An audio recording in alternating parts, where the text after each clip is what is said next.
Welcome back to the Strong Opinion Hibs podcast. As always, I'm your host, Jack, and tonight I'm joined by Calvin. How are you, Calvin? I'm all right, mate. How are you? Well, it's been a weekend of ups and downs. Hertha beat Borussia Dortmund on Saturday, so I was like, oh yes, Christmas has come early. And then John Cheaton was at it again in the cup final, up to his usual antics. So wasn't too happy on Sunday, but it was good to see Hampden full again after the disappointment of the other finals last year being empty because of COVID. So it was quite good to see Hampden full again. It was good to see Hibs put a bit of a fight up against Celtic. So overall, I'm all right. I'm in a bit of a weird limbo. I'm a bit miffed. I mean, I'm kind of upset about yesterday, but I'm also looking forward to the future in that as well. With the new management that's been announced in that we'll talk about later on. But aye. So, in case you've been living under a rock, there was a cup final yesterday where we played Celtic, the League Cup final, the first season that has been called the Premier Sports Cup, and we lost 2-1, unfortunately. So, Calvin, we'll sort of start off with a bit of the build-up. How did you start your day, and how did you feel going into the game? I was looking forward to it, mate. I was fairly confident, like strangely confident. I thought the players maybe had their eye on this one.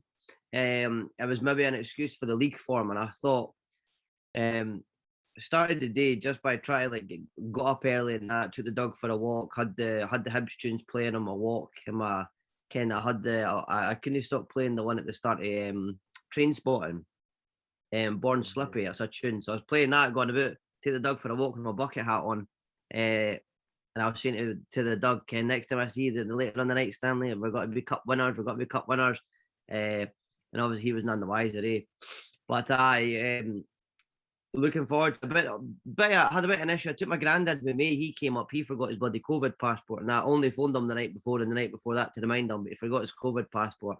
God bless him. But we managed to get around that, download it on the phone and that, so it was a wee bit a nightmare start to the day, but I thought, right, this is had a shaky start to the day. Surely Hibs have got to cheer us up, and drove through to Hampden and that, and it was fine. Mate. I was excited for the build up. Obviously putting the podcast out leading up to it, the week leading up to it, and that was good talking about it. I listened to Hibs talk, I listened to Down the Slope and that as well. See what those boys were saying about it. Just try to G myself up for it, mate. But I was really looking forward to it. What about yourself? I mean, I was absolutely buzzing. Unfortunately, I couldn't go to Hampden, but I was still buzzing for it all the same. It's a final.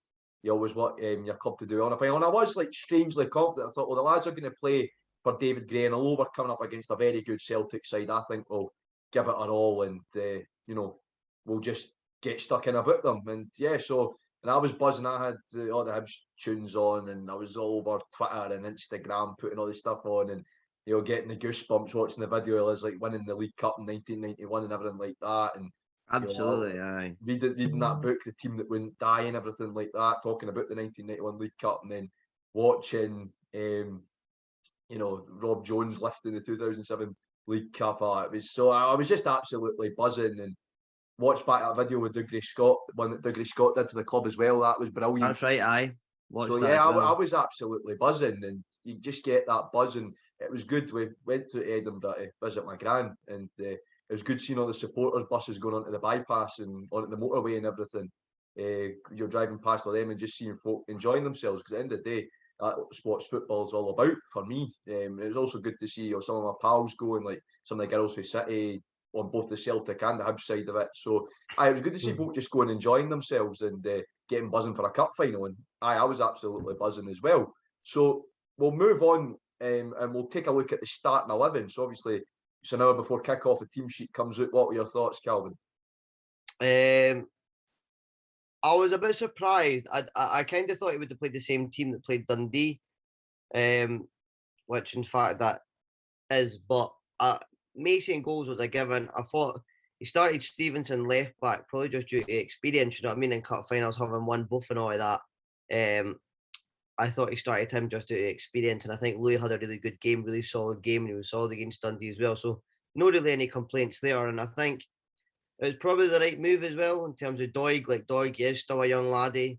He was kind of at fault for the last one with the last cup final with the St Johnstone boy coming up over his back and scoring the header on him. so he was maybe had a wee bit nerved or something. I'm not sure. So, and he is still young as well. So I think that was probably the right move, putting Stevenson in there. Murphy starting was probably not what I would have said, especially depending on how we played as well. We were a lot more defensive. So him starting, I think, over Cadden for me was a bit strange. I think Cadden was unlucky to miss out in the team. Other than that, I was pretty happy with it. What about yourself?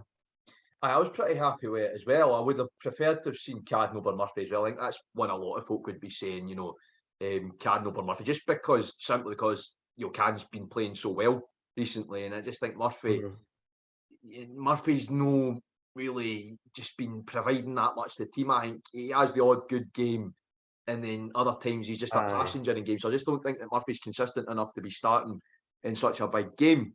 But apart from that, I was happy. I was really happy to see Louis, because I thought, I watched the highlights against Dundee. Obviously, I wasn't there. I was working with Edinburgh City. But it was great to see Louis. And I said this before at the start of the season. It was great to see him just sort of roll back the years. He played really well against Dundee. So I think, fair enough, you put Louis in. And we were all talking about it, saying, Louis's got 3.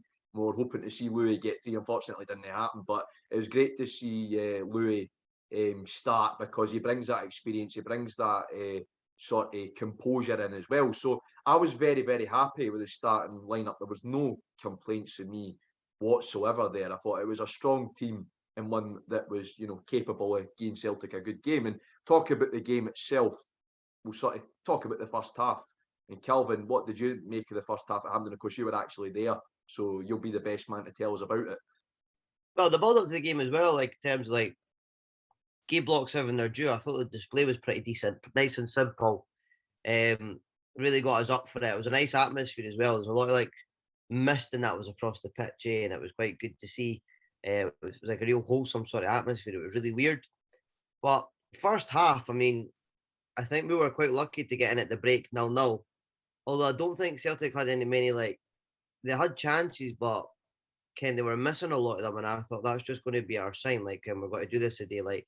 They're missing a hell of a lot of chances. We're defending pretty well.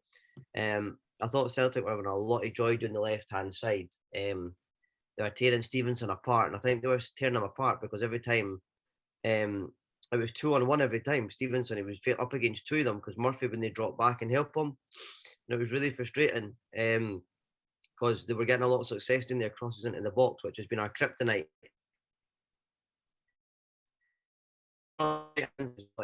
Again as well, just couldn't shut down the cross. The cross kept on coming into the box, but thankfully amounted to nothing.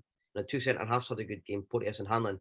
But I think we set off Celtic far too much in the first half. We gave them far too much respect. But Paul McGinn said in his interview after it, he said, to quote him here, he said, "We knew Celtic would come flying out the blocks, playing at a tempo, and it would be hard to get a hold of the game. But as long as you ride it out, the tempo will drop and we'll start to create chances." That was Paul McGinn's comments after the match and sort of response to our first half performance. And I think he was bang on the money. Celtic did come at the traps fast. They were definitely looking to get on their front foot, probably similarly what they'd done to us at Easter Road. But I still think we never really gave them much of a game in the first half. We played long ball after long ball up to Nisbet, who never won a header all day, unfortunately. And I thought, going into the break, I thought we can't come out the second half and play the same way and expect to win. But it's just not going to happen. I thought Hibs were quite, set up very defensively, despite having probably, quite a strong front three with Boyle, Nisbet and Murphy. We're very defensive. We played most of the game in our half. There was a few chances we had as well, half chances. There was one right in the end. It must have been on the 45th minute.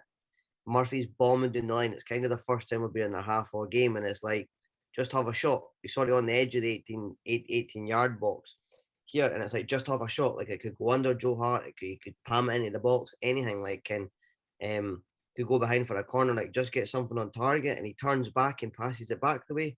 And it was just more of the same, backwards and sideways, and it was a game of chess, really. It was trying not to concede, trying not to lose the match in the first half. So it was quite frustrating and it was quite nervy to watch. And to be honest with you, I didn't really think Hibs were in it first half at all, mate. I don't know if it looked any different on the telly. I think, yeah, to me, it was a case of we were just sitting back, letting Celtic come on to us, and Celtic just weren't doing that much at all for Aye. me. They didn't have any product in the final third. And No, you could tell that. They really you could lacked it. tell that Celtic were sort of running out of ideas, and it wasn't like the game at Easter Road at all, because Celtic were ruthless at Easter Road. They weren't ruthless at Hampden. They weren't clinical enough They were yesterday. just, exactly. They were not clinical enough. And for me, just like, I was sitting there and it was like, this Celtic team are just not at the races today, and they're there for the taking. For me, I honestly Aye, they felt were. that in the first half. Like, you could tell, and I think there's an argument that can be made that our sort of defensive football in the first half was warranted, if you see what I mean. But the long ball up to Nisbet, we know that does not work. How many times Aye. Nisbet is too lazy and doesn't have the work rate to do it? I hate saying that about a player, but Nisbet's work rate is in a game's absolutely shocking.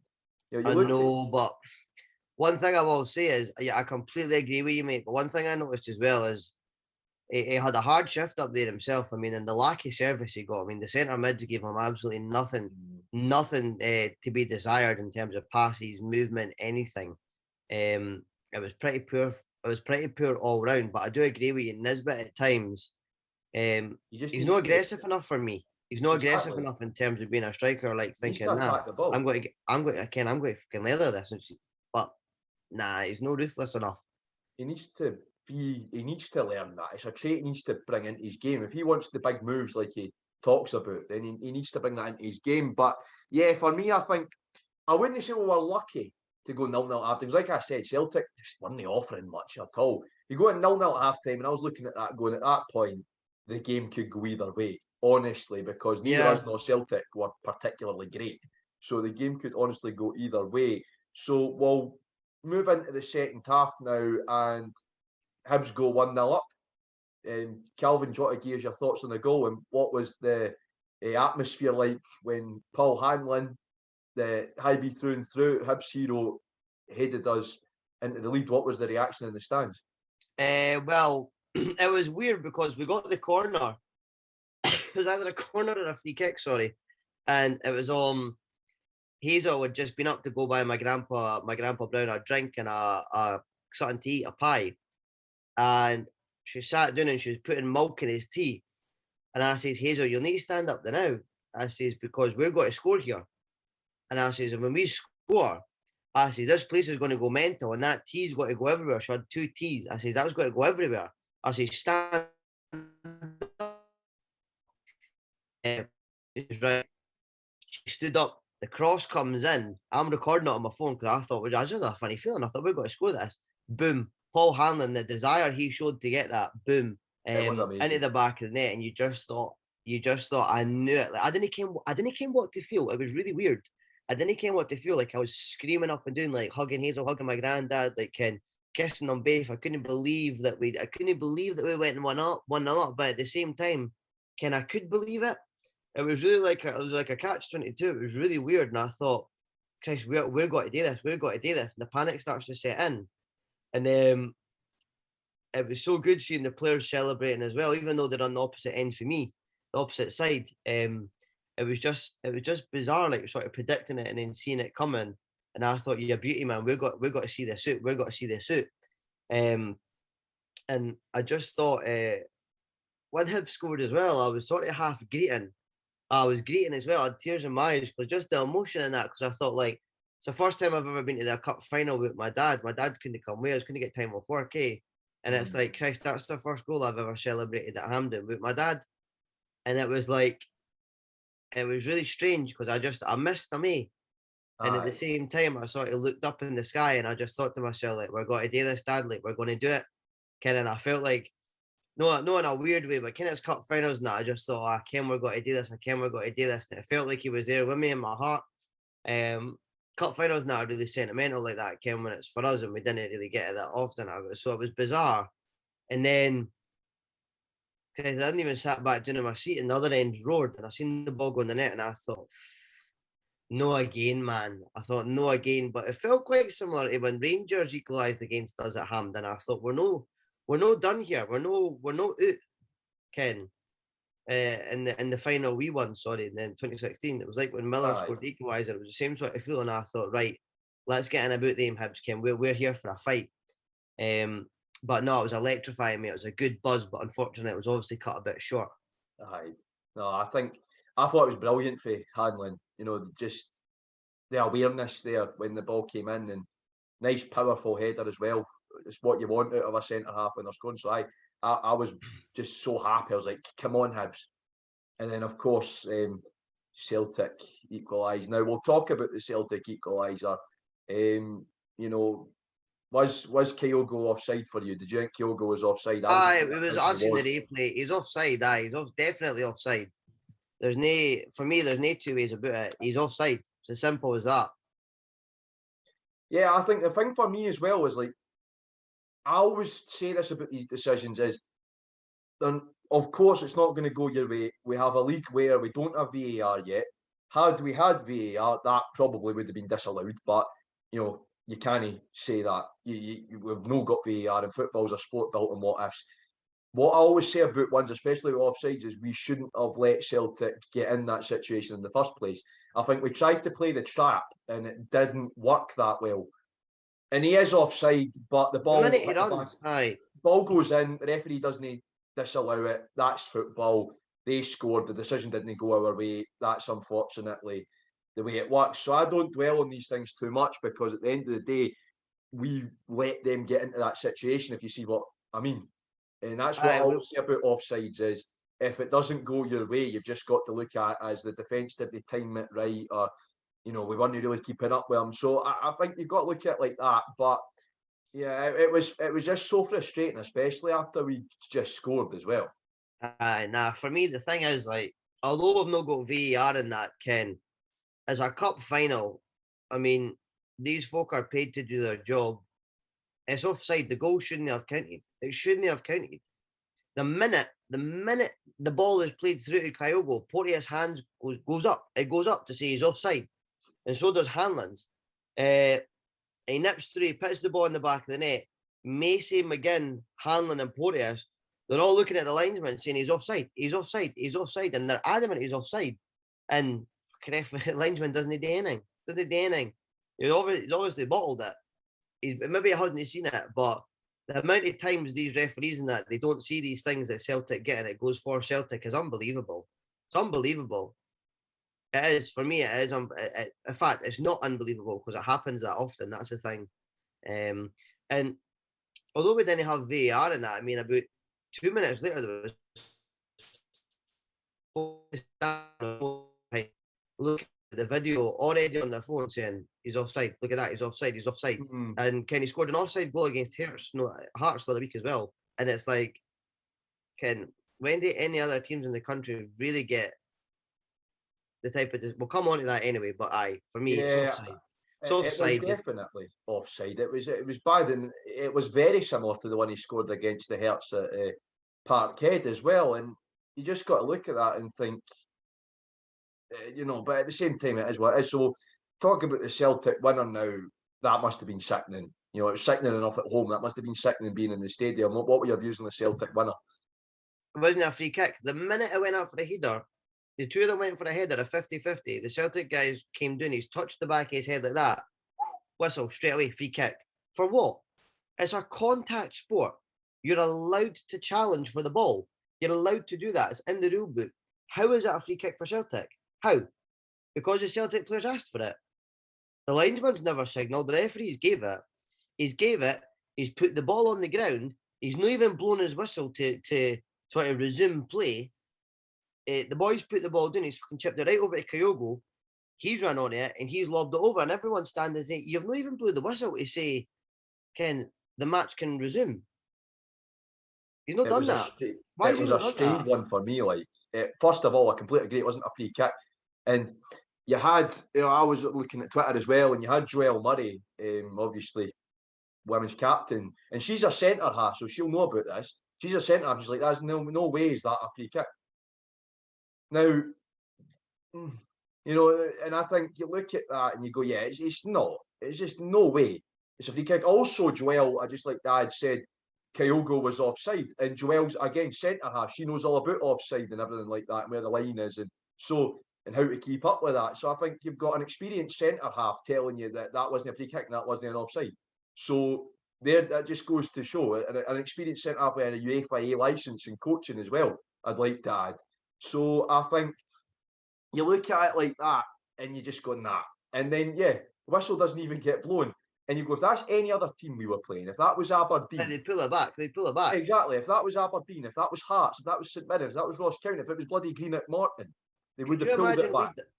If the roles were reversed, if Hibs had done that, took a quick free kick and put in the back of the net, there's no danger they would have let that go because of the uproar that would have came for it. There's no way. Exactly. No danger. They're just too fear of the old firm. I think Kyogo, anyway, is how he wasn't booked for diving is beyond me. Twice he dived. He dived at the end of the first half, and he dived another time as well. I can't remember exactly what it was, but two blatant dives. If that's Boyle, he's getting booked for it. Exactly. And the media would be slaughtering him. I know if it'd be Boyle. Double standards. Just think it's exactly, it's double standards, but I think what sort of annoyed me in that situation, I'm not going to go too much in it, because like I said, I'm not one to blast the referees or as much as they deserve it, because how John Beaton's a professional referee. I am. You can see my title, John Cheaton. How Cheaton's a referee, but is beyond. I think they just get these guys, they go down to the job centre and just pick out some random boy and say, do you want to be a Scottish Premiership referee, pal? I think that's how they find them, I think that's the. I think how they find them is, first of all, they say, what team do you support? Celtic, I ne bother you'll do. What team do you support? Rangers, you'll do. I think what annoys me about that as well is Celtic have a victim complex around, the referees are always screwing us over. That game proves they're just as bad as for getting decisions as Rangers. They're just as bad at it, if not worse. I think Celtic get a little more their way than Rangers do, to be honest, sometimes. I think they're equal, but I think Celtic just edges it out. And what I'd say to counteract that is it happens in just about every other league. You know, in the Premier League, Man City and Liverpool get more decisions their way. In the Bundesliga, Bayern get more decisions their way. In Ligue 1, PSG get more decisions their way. In Spain, Barcelona and Real Madrid. Even if the referees aren't doing it consciously, it's a subconscious thing. Because of the attention we'll get for it, we're going to give the bigger team the decision. It happens in just about every top flight in the world. I can guarantee it. Like I said, PSG, Bayern, Juventus, they'll all get shocking decisions their way as well in their leagues. That's just how football works, unfortunately. But it's very, very frustrating. And that brings us conveniently on to our next point, which is sort of talking about the refereeing and decision making. So, Calvin, of course, we had a penalty shout right at the end, which for me was a stone waller. What did you think about that? Well, what can you honestly say about it? It's a penalty. It's a penalty. He's no intention to play the ball. That's the first thing. He's no intention to play the ball. He knows to the ball. Get to the ball eventually. Puts both his hands on his back. Not even one of them, both. And he pushes forward. It's a penalty. I mean, look at Rangers at Easter Road the other week. They got a penalty for minimum contact against Porteous. Ryan Kent. That's a penalty. How's this no penalty? And just like David Gray said as well, David Gray said in his interview after it, if the free kick that Celtic got that led to their second goal was a free kick, and how the hell is that? How is that not a penalty? It doesn't make sense. I mean, we could go round in circles talking about it, but the bottom line is it's a penalty. John Beaton shat it because he doesn't want to get any backlash from the Celtic fans. And that is it. That is the bread and butter of it. He didn't want to make a big call in a cup final against one of the two ugly sisters. That's it. That's what it boils down to. You've not got the balls to do it. It's a penalty. Mikey Stewart, die in the wheel Jambo, if you listen to the commentary, he's shouting for a penalty. It's a penalty. About 5 or 6 of my Hearts mates who are staunch Jambos hate Hibs, but when it's against Old Firm, they were saying as well, it's a penalty. How is it a penalty? Hibs are cheated. They should have had a penalty. You should have had a penalty. I just want to run through a couple of these, the ones I've made a note of here, mate. The one that really riled me, and look, yes, it's a penalty, and these things even themselves out over the course of the season, and I'm not pretending, Ken, we didn't get a penalty. Ken, we got a penalty against St Johnstone that wasn't a penalty, right? I know these things even themselves out, but there's a few things that just I was want to highlight here that shows that he had no control over that game. Now, in the first half, there was a 50-50 header on the edge of the box, right? Both players jumped up. Both players went for the ball, a Hibs and a Celtic player. They clashed heads, both of them. Both players go down holding their heads. Both medical teams, both medical staff in both teams come onto the pitch to treat either player. Right? The players get up. and the referee decides to give a direct free kick to Celtic on the edge of our box. How is it a free kick for Celtic on the edge of our box? How? It's a shot on goal. Kenny's about 22 yards out. It's a shot on goal that Beaton can have. He passed it to Kyogo instead, but he could have had a shot on our goal for 22 yards for what? For a clash of heads. There's a 50-50. Why is it not a free kick to Hibs? It's a drop ball every day of the week. Everybody kens that. But no, he gave a free kick to Celtic. Another one I just wanted to highlight was what got me. The second half, Celtic are 2-1 up near the end. Joe Hart's time wasting him. He goes to roll the ball out for a free kick to Celtic, which is on the 6-yard line. He rolls it to the penalty spot, and Beaton blows his whistle. Beaton's about 25 yards away. He says, put the ball back. It's no there. It's further back. Turns his back. Joe Hart gets the ball. He rolls it forward another 6 yards. He's now outside his box taking this free kick, right? Outside his box. And Beaton turns around. He can see he's not at the 6-yard line. He blows his whistle and lets him take it. Ridiculous. But it's cheating. He didn't have control of the game. That's the point. You can't do small things like that. Like, you have to get the small things right. Otherwise, you bottle the big things like he's done. And how many times that for the first whistle, that Carter Vickers had his hands all over Kevin Nisbet every time the ball went high. Nothing. It was ridiculous. I think, for me, John Beaton as a referee, I just don't like John Beaton as a referee at all. You've seen it any time one of the old firms involved, he does not get the big decisions right. He is too scared to make the big decisions. You look at a referee, the likes Clancy's even better than him. I think there's been games we've played Celtic where Madden's made the right calls. I think Madden's a decent referee. Because Craig Thompson was even better than him. Exactly. I think you look at the referees that I think for the minute I saw that Beaton was the referee, I knew that the game was just going to be a shambles in terms of some of the decisions made. And like I said, you've got to call it out. I'm glad that both David Gray and Paul McGinn did call it out, because quite frankly, I've been saying it for quite a wee while. I've been saying it for years that we should be getting foreign referees in Scotland. We should be getting foreign referees. We should not use Scottish referees because it is too biased towards the ugly stepsisters for me. Look at the facts as well, mate, right? You're playing a Ouija team, a Glasgow team in Glasgow. They've got their own designated part of the stadium. They specify the same changing room they get every single time. Yeah. On top of that, you're playing a Ouija team in Glasgow. No chance. That's the reality for me. I've no chance with that. Can't beat them. You honestly can't beat them. God forbid the SFA, God forbid anybody else in the whole league would mount a challenge. And my Hearts mate last night, he phoned me after it to say, couldn't believe that we were cheated like that. And he was saying to me that when Romanov first came in and all that, and Hearts were second in the league, the media hated it.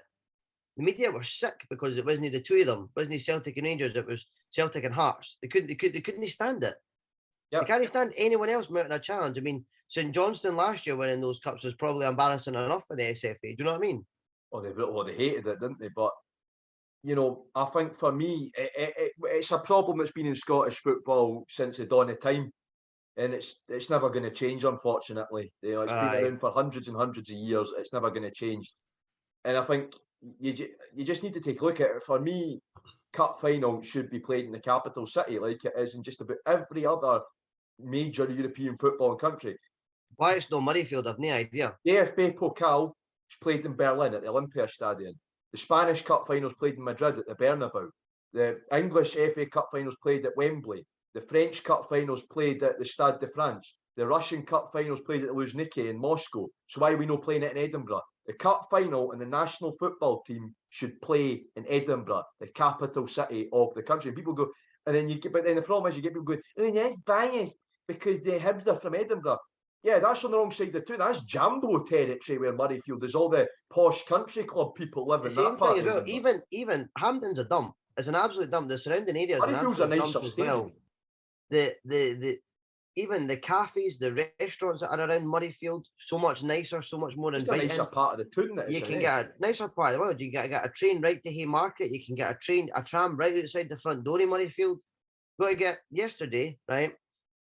a lot of fans had to get 2 trains there, one for Waverley to bloody Glasgow Central or Queen Street, and then out to Mount Florida. 2 trains. And then you've got to walk from Mount Florida. It's quite a wee walk from Mount Florida to Ham. Well, I've said that for going to Scotland games, that there's, because of the way Hampden is and the Scotland games kick off, women's national team, I've nearly missed the last train back to Livingston quite a few times because of that. I think it's ridiculous. The national team and the National Cup final should be held in the capital city, just like every other major football. Like I said, I rattled a few off there.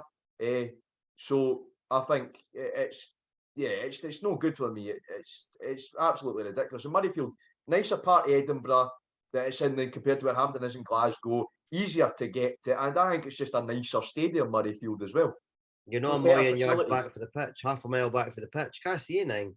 Yeah, better facilities as well. That's why I actually quite like watching the rugby, because you get more of an atmosphere at the rugby when Scotland are playing at Murrayfield than compared to Hampden, because Hampden about 50 miles away from the pitch. Anyway, on that note, we've got to say, very disappointing, but the lads performed admirably. I think a lot of people have expected Celtic to rip us a new one. So the lads played admirably, and we've just got to dust ourselves off. We've got some very big league games coming up. You've got Dundee, you've got Aberdeen, Dundee United, Celtic, and Hearts all coming up. So a chance for revenge at Parkhead, and obviously a tough trip up to Tannadice, all under a new manager, which we'll talk about. We've got a special episode coming out on that as well. So we'll move on to talk about Hibs women.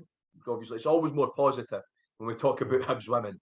And they found out who their Scottish Cup opponents are going to be. Of course, SWPL sides get introduced in the third round of the competition. So it's the Scottish Cup third round. And Hibs women will be playing St Johnstone, who are currently sitting 5th in the SWPL 2. So they're currently sitting 5th in the second division.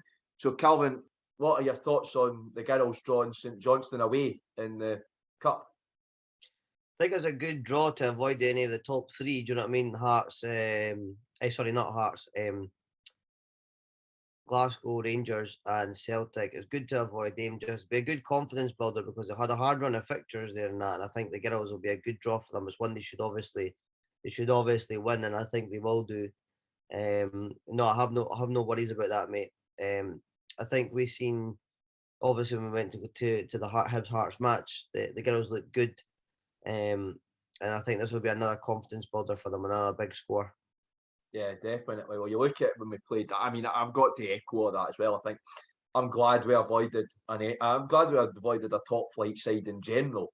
To be honest, that lets some of them put each other out and everything like that, which makes our path just a little bit more easy. I think playing second flight opposition, it's good for growing the women's game in Scotland, because it's not every day you see us playing the likes of St Johnstone's women's teams. Obviously, they're in the second division, so it's great to have that sort of experience as well. So for us and St Johnstone, so I think that is really, really good. And away it gives us a bit more experience. I don't know if they'll play it at McDermott Park. They might play it elsewhere in Perth, but it would be great if they played it at McDermott Park to get more Hibs fans in, obviously, because that'd be a bit easier to get and encourage more St Johnstone fans along. But I think it's a good draw, and especially since obviously we beat Dundee United 10-2. Dundee United are top of the SWPL 2, so I think it'll be a big score, which is great, because we always like seeing goals, especially when we went to the Stirling Uni games. Yeah. Also got a track record of beating SWPL 2 opposition by quite big scorelines. So I think it'll be a good way to start the cup. And again, it's just building up the confidence, getting goals, and obviously that'll be a good way to dust off the cobwebs after the winter break as well. So those fixtures are played in January. Yeah. So guys, keep your eyes peeled for that. Even if you can't make it up to Perth, I'm sure it'll be televised either through our good friends Recast. They show Hibs Women games, or St Johnstone will have a stream, or the BBC will show it. So even if you can't make it up to Perth, please watch it, because the girls will be absolutely fantastic. And just one more thing I'd sort of like to cover on that, Calvin, is do you think the Scottish Cup is a competition we should be in to win this season? I think Hibs Women have been a fantastic team for, as long as I can remember. Obviously, when I was younger, people used to talk about the women's team winning stuff all the time. I think that the women's team are good enough, and they've got a good enough squad there to be challenging for the league and all the cups that they're in. I mean, we went toe-to-toe with Celtic last time we got knocked out in the cup previously this year. But no, we held that cup for a number of years as well. But I definitely think that it's something we should be winning and we could be winning. And I don't think there's no point in taking part. Do you know what I mean? And I think this will be a good confidence builder for the girls. This St Johnstone game, get Alexa and that back on the score sheet, and just really after the winter break, I think it'll be good, mate. And definitely, I think it's one they should be looking to win. What's your thoughts? Yeah, I think it's, especially after the disappointment in the SWPL Cup against Celtic and how unlucky we were in that semi-final. Because you look at how poorly Glasgow City played in the final. They were there for the taking. We could have beaten Glasgow City in that final had we been there. So it was really disappointing. We've got unfinished business in the Scottish Cup. Obviously, there was no Scottish Cup last season due to COVID. So you have to go back 2 years ago to our last Scottish Cup, which obviously we got to the final. And I think in a very cruel fashion, we got beaten 4-3 by Glasgow City at Tynecastle.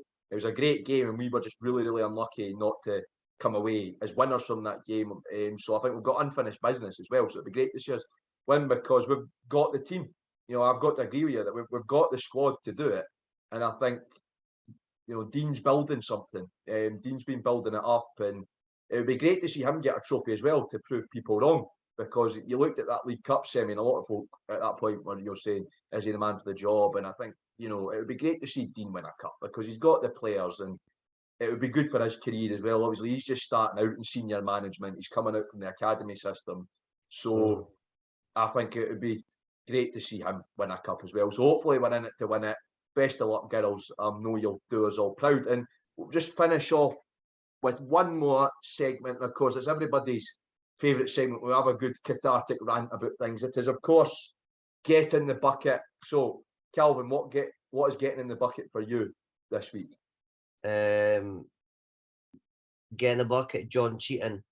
Just a cheat, man. Cheat. Gain Celtic players free kicks for anything, any sort of slight contact or anything like that.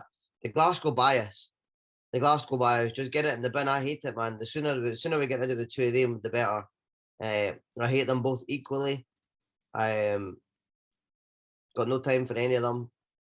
It's no for me. See the amount of Celtic supporters buses I've seen going through Edinburgh yesterday. It's sickening. If you live it, it's get in the bucket. Well, listen, you seen that Jose Mourinho woman who says, well, the more I speak, I get in trouble. That's me right now. So say nothing. Glasgow bias, get in the bin. Well, I'm getting controversial as well because getting the bucket is, I'm sure they've seen it on Twitter. Hearts women player saying, did they look happy